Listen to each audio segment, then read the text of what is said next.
el portentoso pacto. Por lo cual, este es el pacto que haré con la casa de Israel después de aquellos días, dice el Señor. Pondré mis leyes en la mente de ellos, y sobre su corazón las escribiré, y seré a ellos por Dios, y ellos me serán a mí por pueblo. Hebreos 8:10. La doctrina del pacto divino está en el origen de toda verdadera teología. Se ha dicho que quien entiende bien la distinción entre el pacto de obras y el pacto de gracia, domina la teología. Estoy persuadido de que la mayoría de los errores que los hombres cometen concernientes a las doctrinas de la Escritura se originan en equivocaciones fundamentales relacionadas con los pactos de la ley y la gracia. Que Dios me conceda ahora poder para enseñarles y a ustedes la gracia de recibir la instrucción sobre este tema vital. En cuanto al orden de la historia de este mundo, la raza humana estuvo primero sujeta a Dios bajo el pacto de obras. Adán era el hombre que la representaba. Le fue dada una cierta ley. Si la guardaba, él y toda su posteridad serían bendecidos como resultado de la obediencia. Si la quebrantaba, él mismo incurriría en la maldición y también la transmitiría a todos sus representados. Nuestro primer padre invalidó aquel primer pacto, cayó, incumplió sus obligaciones. En su caída nos arrastró a todos, pues todos nosotros estábamos en sus lomos y él nos representaba delante de Dios. Entonces, nuestra ruina fue completa antes de que naciéramos. Fuimos arruinados por aquel que ocupó el puesto de nuestro primer representante. Ser salvados por las obras de la ley es imposible, pues bajo aquel pacto ya estamos perdidos. Si hemos de ser salvados del todo, ha de ser según un plan completamente diferente, no según el plan de obrar y de ser recompensados por ello, pues eso ya fue intentado, y el representante sobre quien fue probado falló por todos nosotros. Todos nosotros fallamos en su fracaso. No hay ninguna esperanza, por tanto, de ganar el favor divino por algo que podamos hacer, o de ameritar la bendición divina por vía de una recompensa. Pero la misericordia divina se interpuso y proveyó un plan de salvación de la caída. Ese plan es otro pacto, un pacto hecho con Cristo Jesús, el Hijo de Dios, quien es debidamente llamado por el apóstol el segundo Adán, porque fue nuevamente un representante de los hombres. Ahora bien, el segundo pacto, en lo que concierne a Cristo, era un pacto de obras de igual manera que el primero. Era en este sentido: Cristo tenía que venir al mundo y obedecer perfectamente la ley divina. Tenía que sufrir también el castigo del pecado, puesto que el primer Adán había infringido la ley.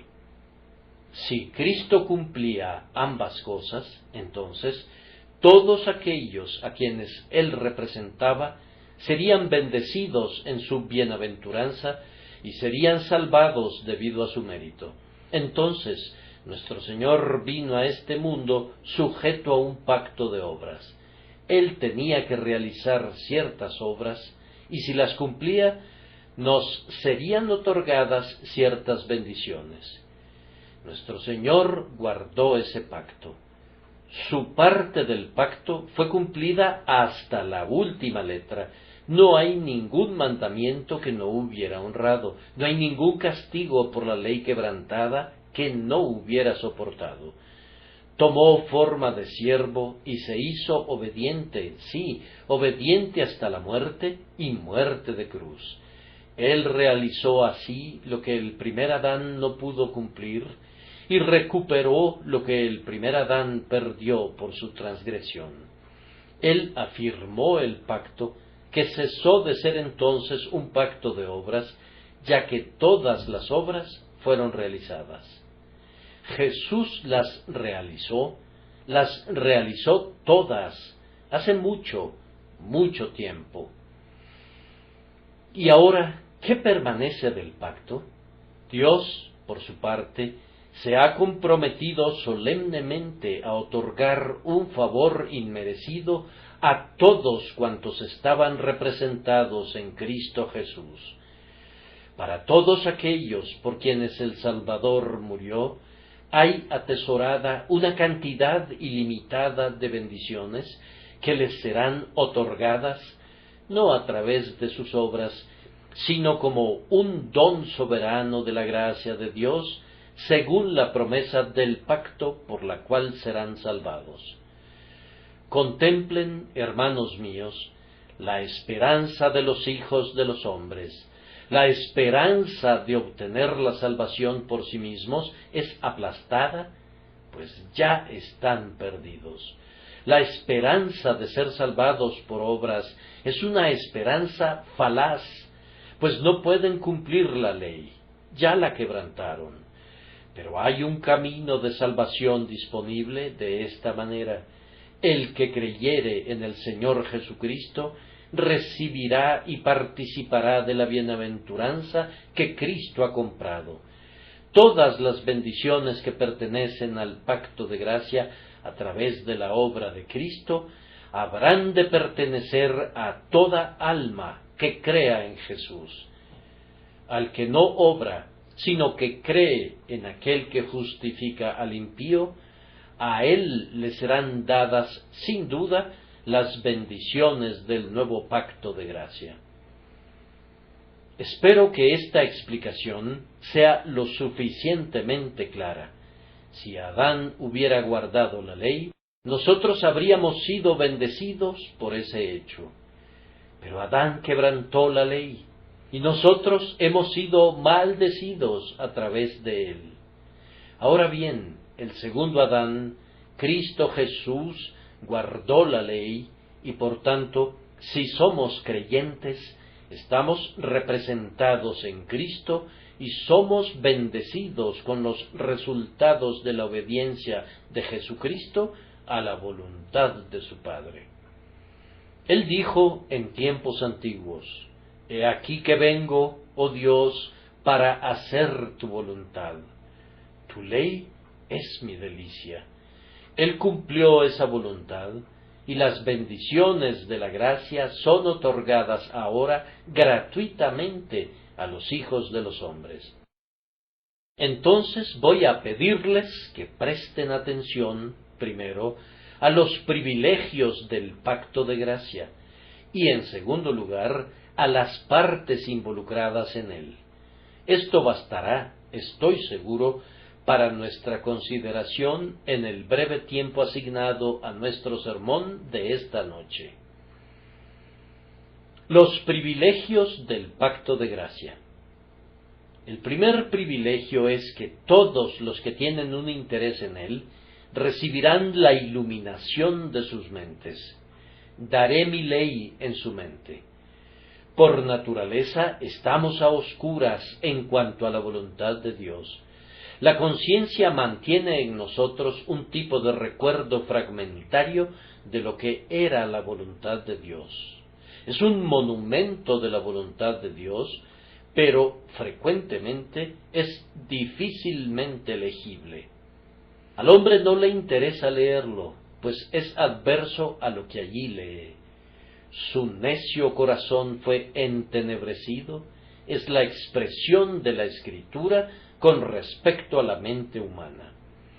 Pero se promete el Espíritu Santo a quienes tienen un interés en el pacto.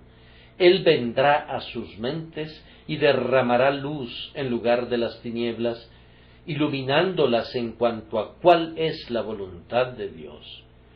El impío tiene algún grado de luz, pero es meramente intelectual. Es una luz que no ama. Ama las tinieblas más que la luz, porque sus actos son malvados. Pero cuando llega el Espíritu Santo, inunda el alma con un lustre divino en el que el alma se deleita y del que desea participar al máximo.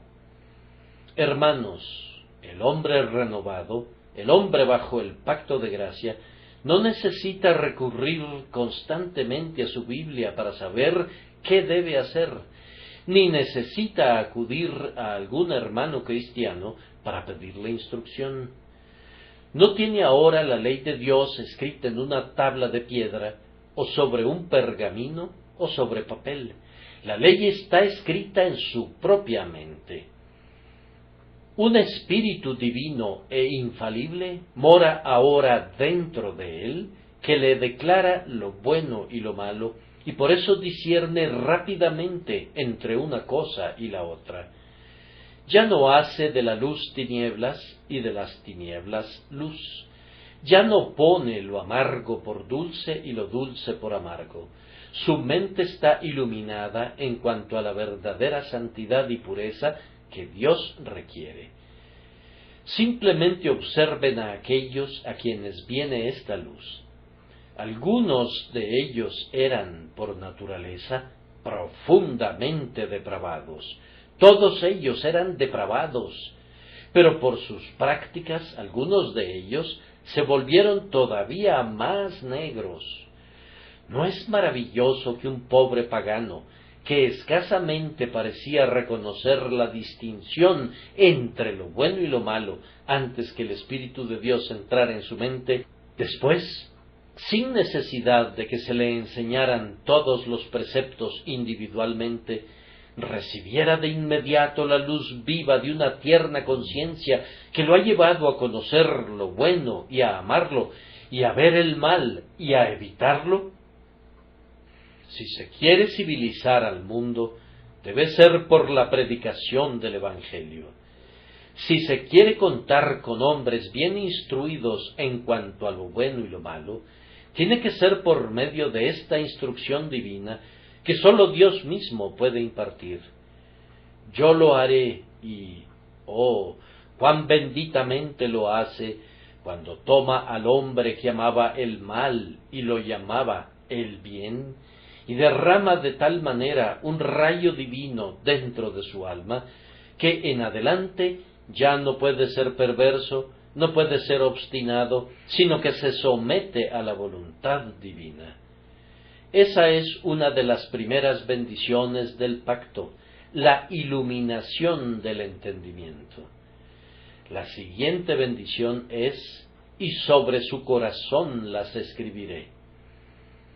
Esto es algo más que conocer la ley, es infinitamente más que eso. Voy a escribir la ley no meramente en sus entendimientos, desde donde esa ley pueda guiarlos, sino en sus corazones, desde donde los conducirá. Hermanos, el Espíritu Santo hace que los hombres amen la voluntad de Dios, hace que se deleiten en todo aquello en lo que Dios se deleita, y que aborrezcan lo que Dios aborrece. Bien se dice en el texto que Dios hará esto, pues ciertamente no es algo que un hombre pueda hacer por sí mismo. Es más fácil que el etíope mude su piel o el leopardo sus manchas. No es algo que el ministro pueda hacer, pues aunque predique al oído, no puede escribir la ley de Dios en los afectos. Me ha maravillado la expresión usada en el texto, y en su corazón las escribiré. Escribir sobre un corazón ha de ser un trabajo difícil, pero escribir en un corazón, en el propio centro del corazón, ¿quién puede hacerlo sino Dios? Un hombre graba con un cuchillo su nombre en la corteza de un árbol y allí queda, y las letras crecen con el árbol. Pero grabar su nombre con un cuchillo en el corazón del árbol, ¿cómo podría lograr eso? Y sin embargo, Dios graba divinamente su voluntad y su ley en el propio corazón y en la naturaleza del hombre. Yo sé cuál es la idea que hay acerca del pueblo cristiano, que no se conforman a esta y a esa costumbre porque tienen miedo. Ellos quisieran recrearse con las vanidades del mundo, pero no quisieran merecer los castigos. Ah, ustedes, hijos de los hombres, ustedes no comprenden la obra misteriosa del Espíritu. Él no hace nada parecido a eso. Él no hace que el Hijo de Dios sea un siervo, un esclavo temeroso de la servidumbre, antes bien cambia de tal manera la naturaleza de los hombres que ya no aman lo que antes amaban. Ahora se apartan con desprecio de las cosas en las que antes se deleitaban, y no pueden complacerse más en los pecados que una vez fueron dulces para ellos, de la misma manera que un ángel no podría hundirse y revolcarse en el cieno con los cerdos. Oh, esta es una obra de gracia, y este es un bendito pacto en el que se promete que seremos instruidos en lo recto, que se nos enseñará a conocer y a amar lo recto, y a practicarlo con la debida disposición mental. Me dirijo a algunos esta noche que han estado diciendo: yo desearía ser salvo. ¿Qué quieres decir con eso? ¿Quieres decir que deseas poder escapar del infierno? Ah, bien, yo desearía que tuvieras otro deseo, es decir, que dijeras: oh, que pudiera escapar del pecado, oh, que pudiera ser purificado, oh, que pudiera ponerle una brida a mis pasiones, oh, que mis anhelos y mis gustos pudieran ser cambiados. Si ese es tu deseo, mira cuán grande evangelio tengo para predicarte. No tengo que venir y decirte: haz esto, y no hagas eso. Moisés te dice eso, y el predicador de la ley te habla de esa manera, pero yo, el predicador del evangelio, exponiendo el pacto de gracia esta noche, te digo que Jesucristo ha hecho tal obra para los pecadores, que ahora Dios viene a ellos por causa de Cristo, les hace ver lo correcto, y por una obra divina en ellos y en su interior, los induce a amar la santidad y a seguir la justicia. Yo confieso que considero que esta es una de las más grandes bendiciones de las que lengua alguna pudiera hablar. Yo preferiría ser santo que ser feliz si las dos cosas fueran separables. Si fuera posible que un hombre estuviera afligido siempre y sin embargo que fuera puro, yo elegiría la aflicción si pudiera alcanzar la pureza, pues, amados, ser libre del poder del pecado, ser conducido a amar la santidad, aunque les he hablado en un sentido humano, es la verdadera felicidad. Un hombre que es santo está en orden con la creación, está en armonía con Dios. Es imposible que ese hombre sufra por largo tiempo. Podría soportar dolor por un tiempo por su bien perenne, pero tan cierto como que Dios es feliz, el santo tiene que ser feliz.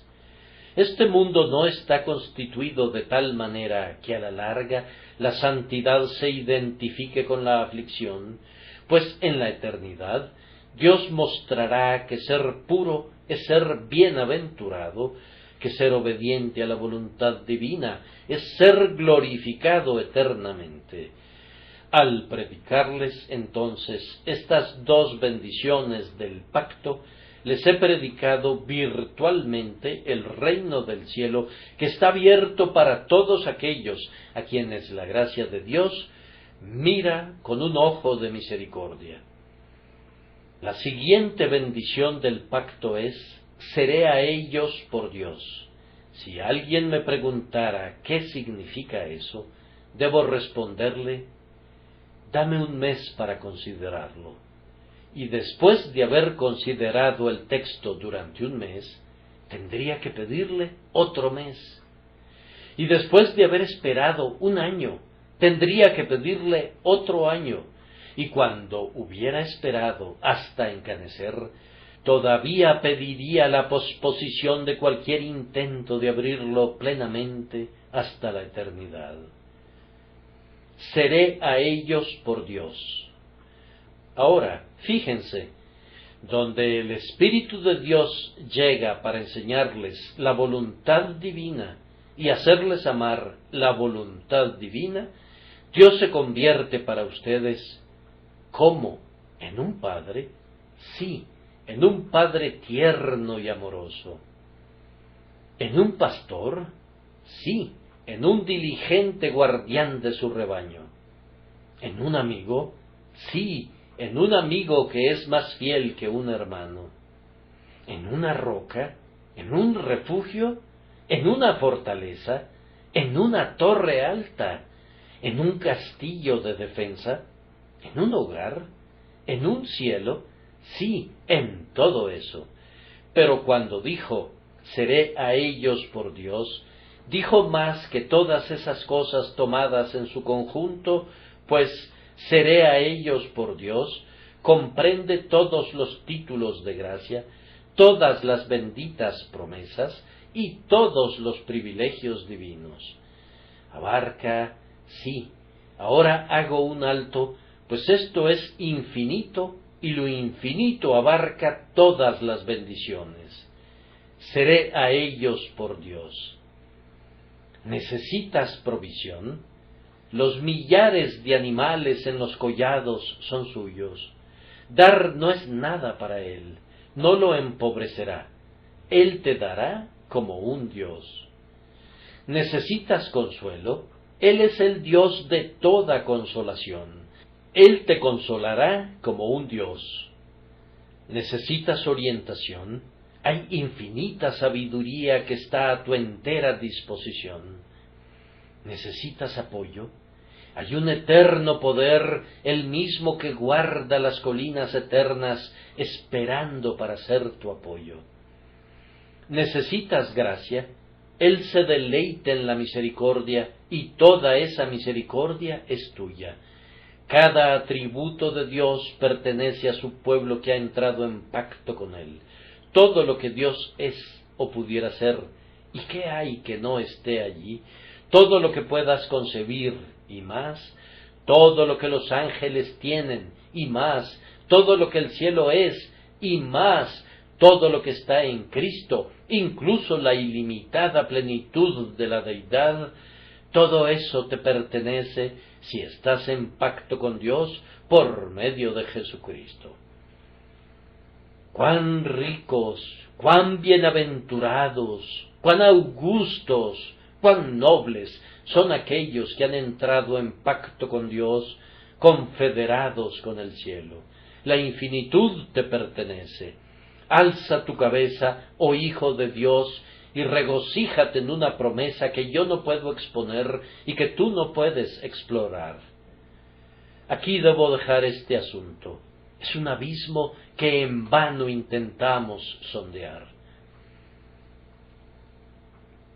Noten la siguiente bendición: y ellos me serán a mí por pueblo. En un cierto sentido, toda carne le pertenece a Dios. Todos los hombres son suyos por derechos de creación, y Él tiene una soberanía infinita sobre ellos. Él mira desde lo alto a los hijos de los hombres y selecciona a algunos y dice: estos conformarán mi pueblo, no el resto. Estos serán mi pueblo peculiar. Cuando el rey de Navarra estaba peleando por su trono, el escritor que elaboró un himno a la batalla dijo: miró a los enemigos y su mirada fue severa y altiva. Miró a su pueblo y una lágrima se asomó a sus ojos. y cuando vio a algunos de los franceses en armas contra él, entonces el gentil Enrique dijo: «Ningún francés es mi enemigo, abajo, abajo con todo extranjero, pero dejen ir a sus hermanos». El rey consideraba a su pueblo incluso si estaban en rebelión contra él, y albergaba un pensamiento diferente hacia ellos de los que tenía hacia otros. «Déjenlos ir», parecía decir, «pues son parte de mi pueblo».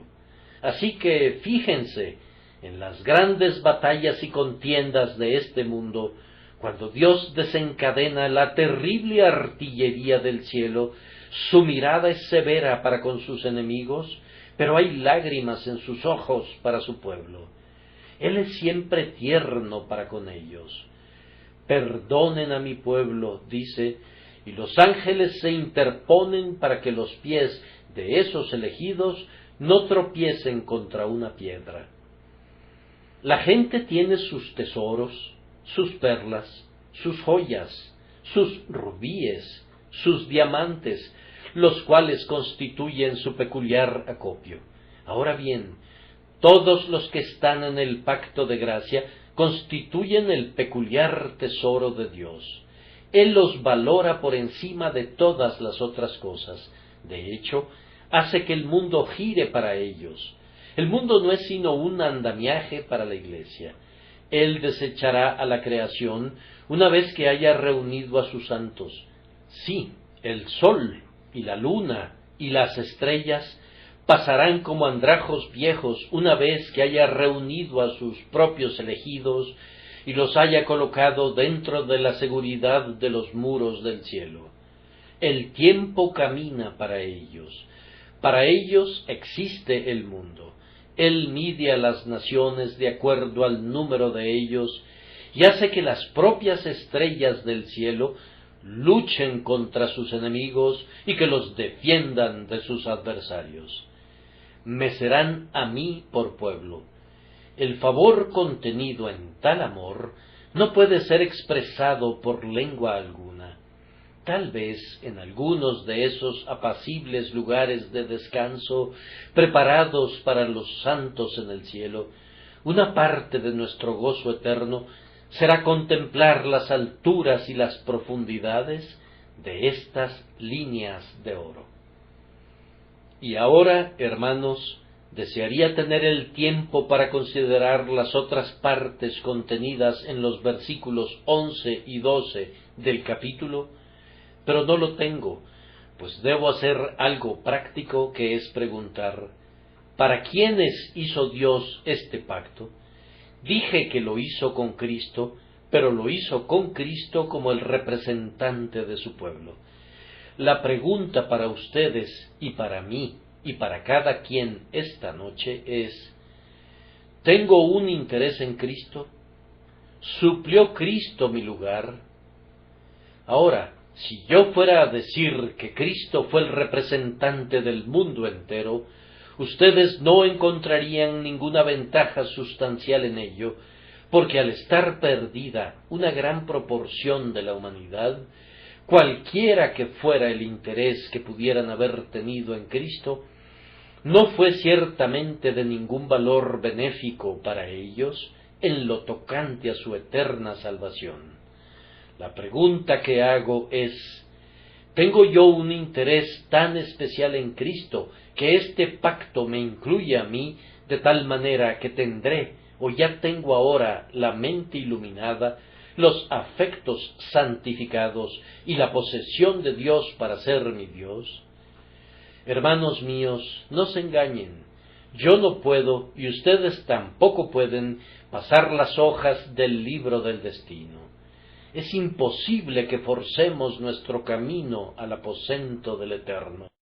Yo espero que no estén engañados por ideas supersticiosas de que han tenido alguna revelación hecha para ustedes, o de que ha habido algún sonido especial o algún sueño que lleve a pensar a cualquiera de ustedes que es cristiano. Sin embargo, intentaré ayudarles un poco sobre la base de promesas más sólidas. ¿Han obtenido ya alguna de estas bendiciones del pacto? ¿Tienen una mente que ha sido iluminada? ¿Encuentran ahora que su espíritu les dice qué es lo bueno y qué es lo malo? Mejor aún, ¿tienen un amor por lo bueno? ¿Tienen un odio por lo malo? Si es así, como ya tienen una bendición del pacto, todas las demás bendiciones la acompañarán. Ahora, hombres y mujeres, ¿han experimentado ustedes un gran cambio? ¿Han llegado a odiar aquello que una vez amaron y a amar aquello que una vez odiaron? Si así ha sido, el pacto se extiende ante ustedes como la tierra de Canaán ante los embelesados ojos de Moisés en la cumbre del monte. Mírenlo ahora, pues es suyo. Fluye leche y miel y les pertenece, y ustedes lo heredarán. Pero si no ha habido tal cambio obrado en ustedes, no puedo ofrecerles ninguna congratulación, pero doy gracias a Dios porque puedo hacer lo que es adecuado para ustedes. Yo les puedo ofrecer la dirección divina y la guía para que obtengan un interés en este pacto, y esclarecer su interés en él es sencillo.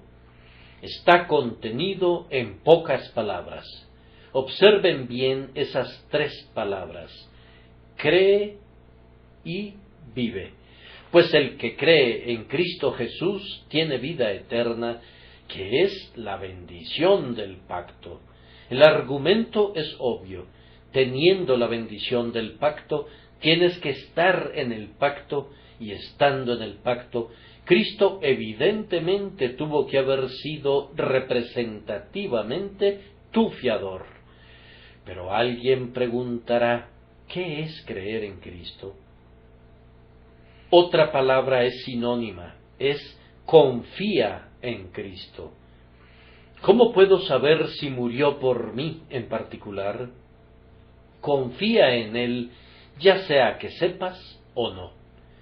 Jesucristo es alzado en la cruz del Calvario como la expiación por el pecado, y la proclamación es ofrecida verbalmente. Mira, mira, mira y vive. Y todo aquel que deseche su justicia propia, que deseche todo aquello de lo que ahora depende, y quiera venir y confiar en la obra terminada de nuestro exaltado Salvador, en esa precisa fe tiene la señal de que es uno de aquellos que estaban en Cristo cuando subió a la cruz y llevó a cabo la eterna redención de sus elegidos.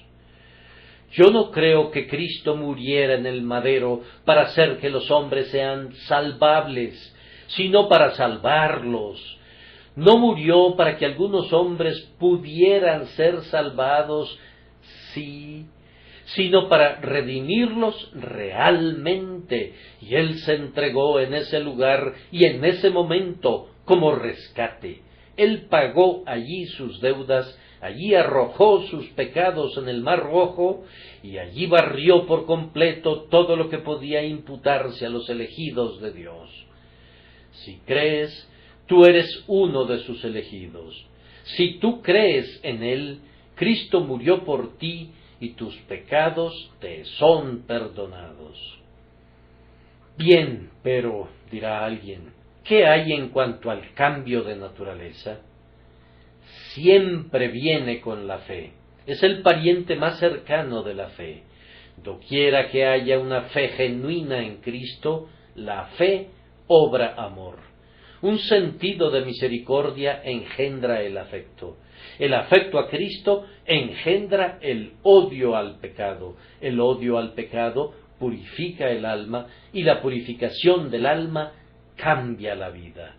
No deben comenzar por enmendarse externamente, tienen que comenzar con la nueva vida interna, y es así como ha de obtenerse el don de Dios por medio de la simple fe en Jesús.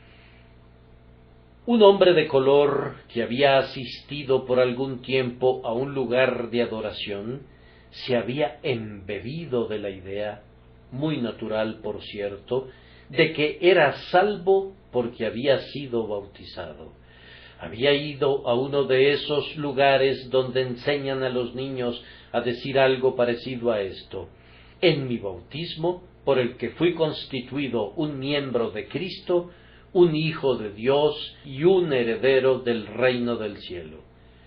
Ahora, dijo él, muy simple y llanamente, pues eso enseña el catecismo, lo cual es un grave engaño: yo soy salvo porque he sido bautizado. Eso me ha hecho un hijo de Dios. Entonces, el buen maestro que buscaba instruirlo mejor, no pudo encontrar una metáfora que se adaptara mejor a su intelecto que llevarlo a la cocina y mostrarle un frasco de tinta negra. Ahora, dijo, voy a lavarlo, y lavó la parte externa del frasco de tinta negra, e invitó al hombre a beber de él, porque ya estaba limpio. No, replicó el hombre, está lleno de tinta negra, está lleno de tinta negra, no está limpio solo porque haya lavado la parte externa. Ah, dijo, y lo mismo pasa contigo.